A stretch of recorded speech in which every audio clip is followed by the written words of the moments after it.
নমস্কাৰ প্ৰিয় দৰ্শকসকল, পোনপ্ৰথমে আজি পোহৰৰ উৎসৱ দীপাৱলীৰ সকলোকে শুভকামনা জনাইছোঁ।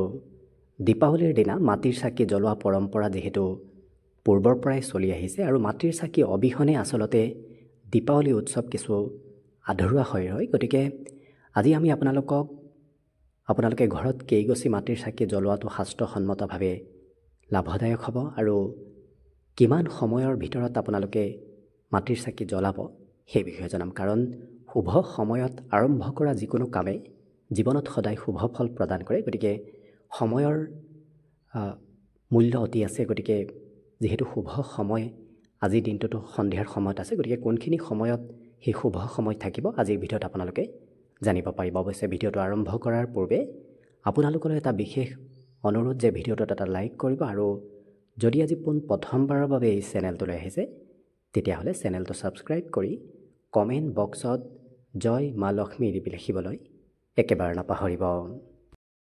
দীপাৱলী মানেই পোহৰৰ উৎসৱ। গতিকে এই দীপাৱলীৰ দিনা সকলোৱে নিজৰ নিজৰ ঘৰখন আচলতে পোহৰাই ৰাখিব লাগে। যিকোনো পধ্যে আপুনি কম বেছি পৰিমাণে হ'লেও ঘৰখনত অকণমান হ'লেও পোহৰ বিয়পাব লাগে। অৱশ্যে ধাৰ্মিক মান্যতা অনুসৰি ভগৱান ৰামচন্দ্ৰই যেতিয়া 14 বছৰ বনবাসলৈ গৈছিল আৰু 14 বছৰ বনবাস সমাপ্তি হোৱাৰ পিছত আজিৰ এই দিনটোতে অৰ্থাৎ দীপাৱলীৰ দিনটোতে অযোধ্যালৈ উভতি আহিছিল। গতিকে ৰামচন্দ্ৰৰ আগমনৰ প্ৰতীক হিচাপে সমগ্ৰ অযোধ্যাৰ লগতে সমগ্ৰ হিন্দু পৰম্পৰা অনুসৰি, হিন্দু মান্যতা অনুসৰি এই দীপাৱলী পোহৰৰ উৎসৱ পালন কৰি অহা হৈছে। গতিকে তেতিয়াৰে পৰা পৰম্পৰা অনুসৰি আজিলৈকে এই পোহৰৰ উৎসৱ পালন কৰি অহা হৈছে। লগতে যিহেতু দীপাৱলীৰ দিনাই ঘৰত মা লক্ষ্মী দেৱীৰো পূজা অৰ্চনা কৰা হয়।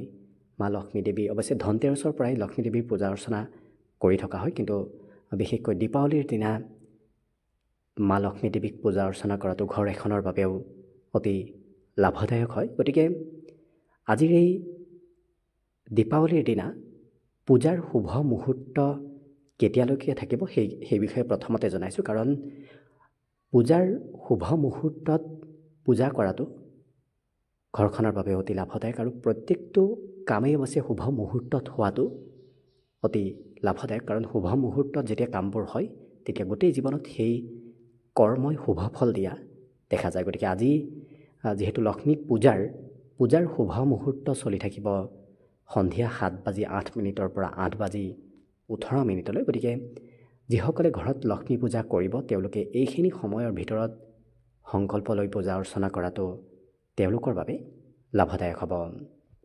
কিন্তু চাকি জ্বলোৱাৰ শুভ মুহূৰ্ত তাৰ পূৰ্বে আৰম্ভ হ'ব। কাৰণ লক্ষ্মী পূজা চাকি জ্বলোৱাৰ পিছতহে লক্ষ্মী পূজাৰ আৰম্ভ হ'ব। গতিকে চাকি জ্বলোৱাৰ শুভ মুহূৰ্ত আজি চলি থাকিব সন্ধিয়া 5:30 পৰা 8:18। গতিকে আপোনালোকে 5:30 পিছতহে চাকি জ্বলাব। কাৰণ তাৰ আগত জ্বলোৱা চাকিৰ শুভ ফল আপুনি সিমান লাভ নকৰিব। 5:30 হোৱাৰ লগে লগে জ্বলোৱাটো অত্যন্ত শুভদায়ক হ'ব আৰু 8:18 আগলৈকে আপোনালোকে চাকি বন্তি জ্বলাই থাকিব পাৰিব। কাৰণ সেইখিনি সময়ত জ্বলোৱা চাকি বন্তিৰ শুভ ফল আপোনালোকে গোটেই বছৰটোলৈকে লাভ কৰিব। কাৰণ এই প্ৰদোষকাল চলি থাকিব যি গধূলি মুহূৰ্ত বুলি কয়, সেই গধূলি মুহূৰ্তৰ ভিতৰত যদি আপোনালোকে চাকি বন্তি জ্বলায় তেতিয়াহ'লে আপোনালোকে জ্বলোৱা সেই চাকি বন্তিৰ শুভ প্ৰভাৱ গোটেই জীৱনত নিশ্চয় লাভ কৰিব। গতিকে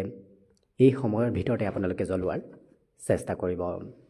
যদিও চাকি আপোনালোকে যিমান পাৰে জ্বলাব পাৰে, কিন্তু যদি আপুনি অযুগ্ম সংখ্যাৰ চাকি বন্তি ঘৰত জ্বলায় তেতিয়াহ'লে সেই অযুগ্ম সংখ্যাত জ্বলোৱা চাকি বন্তিৰ শুভ ফল আপোনালোকে লাভ কৰিব। কাৰণ যুগ্ম সংখ্যাত চাকি জ্বলালে তাৰ শুভ ফল কিছু কম থাকে, কিন্তু অযুগ্ম সংখ্যাত যদি আপোনালোকে চাকি বন্তি ঘৰত জ্বলায় তেতিয়াহ'লে সেই চাকি বন্তিৰ শুভ প্ৰভাৱ আপোনালোকে লাভ কৰিব। গতিকে অযুগ্ম সংখ্যাক অৰ্থাৎ 11 গছি জ্বলাব পাৰে, 21 গছি জ্বলাব পাৰে, 51 গছি আপোনালোকে জ্বলাব পাৰে, 101 গছিও জ্বলাব পাৰে। গতিকে যিমান পাৰে আপোনালোকে জ্বলাব পাৰে, কিন্তু অযুগ্ম সংখ্যাত চাকি বন্তি আপুনি যদি জ্বলায় তেতিয়াহ'লে আপোনাৰ ঘৰখনত এক পজিটিভ পৰিৱৰ্তন আহি পৰিব। গতিকে এইবাৰ আপুনি যদি পূৰ্বতে জনা নাছিল, এইবাৰ আপোনালোকে সেই অযুগ্ম সংখ্যক চাকি বন্তি ঘৰত জ্বলোৱাৰ চেষ্টা কৰক।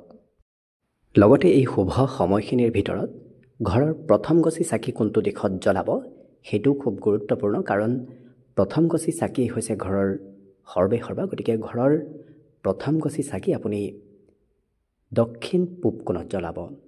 দক্ষিণ পূব কোণত প্ৰথম গছি চাকি জ্বলাব। তাৰপাছত অন্য দিশত আপোনালোকে চাকি বন্তি জ্বলোৱাৰ চেষ্টা কৰিব। অৱশ্যে সকলোতকৈ বেছি চাকি আপোনালোকে দক্ষিণ দিশত জ্বলাব। তাৰপিছত কিছু কম তাতকৈ দক্ষিণ দিশতকৈ কম পূব দিশত জ্বলাব, আৰু তাতকৈ অকণমান কম আপুনি পশ্চিম দিশত জ্বলাব, আৰু সকলোতকৈ কম চাকি আপোনালোকে উত্তৰ দিশত জ্বলাব। গতিকে এনেকৈ যদি আপোনালোকে ক্ৰম অনুসৰি চাকি বন্তি জ্বলায় তেতিয়াহ'লে দেখিব ঘৰখনত এক পজিটিভ পৰিৱৰ্তন আহিব ধৰিব।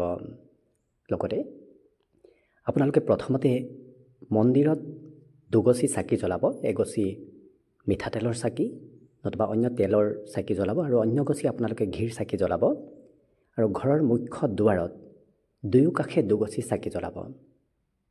গতিকে ঘৰৰ মুখ্য দুৱাৰত চাকি জ্বলোৱাটো অত্যন্ত শুভদায়ক, কাৰণ দীপাৱলীৰ দিনা ঘৰৰ মুখ্য দুৱাৰত চাকি জ্বলাব লাগে, তেতিয়াহে ঘৰখনত এক পজিটিভ পৰিৱৰ্তন আহিব ধৰে। আৰু যিটো ঘৰত আপোনালোকে থাকে সেইটো ঘৰত এগছি জ্বলাব, পাকঘৰত এগছি জ্বলাব। যদি আপোনাৰ ঘৰত তুলসী গছ আছে তেতিয়াহ'লে তুলসী গছৰ গুৰিত এগছি জ্বলাব। অৱশ্যে প্ৰথম গছি চাকি আপোনালোকে ঘৰৰ দক্ষিণ পূব কোণত জ্বলাবলৈ একেবাৰে নাপাহৰিব।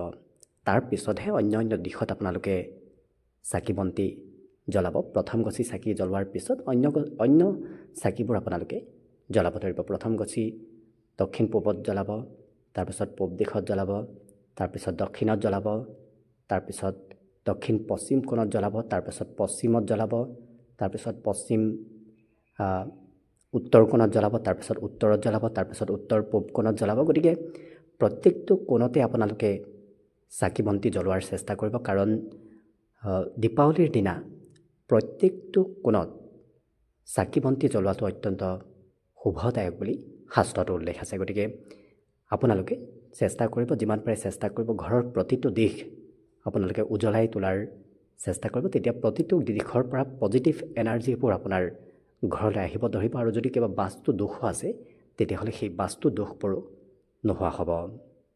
গতিকে দীপাৱলীৰ যি চাকি বন্তি জ্বলোৱাৰ এটা পজিটিভ পৰিৱৰ্তন, ঘৰখনত বাস্তু দোষৰ পৰাও মুক্তিৰ এক পথ মুকলি হয়। গতিকে যদি কাৰোবাৰ ঘৰত বাস্তু দোষ আছে তেতিয়াহ'লে এই দীপাৱলীৰ দিনা আপোনালোকে বিশেষকৈ চাকি বন্তি চাৰিওদিশে জ্বলোৱাৰ চেষ্টা কৰক। আপোনাৰ ঘৰৰ পৰা বাস্তু দোষবোৰো নোহোৱা হ'ব। গতিকে আশা কৰিছোঁ পোহৰৰ উৎসৱ দীপাৱলী আপোনাৰ ঘৰখন পোহৰাই তোলক। যেনেদৰে পোহৰে আপোনাৰ ঘৰখন উজ্বলাই তোলে তেনেদৰে আপোনাৰ জীৱনটোও যেন উজ্বলি উঠক তাৰেই কামনাৰে আজিৰ বাবে ভিডিঅ'টো ইমানতে সামৰণি মাৰিছোঁ। ধন্যবাদ।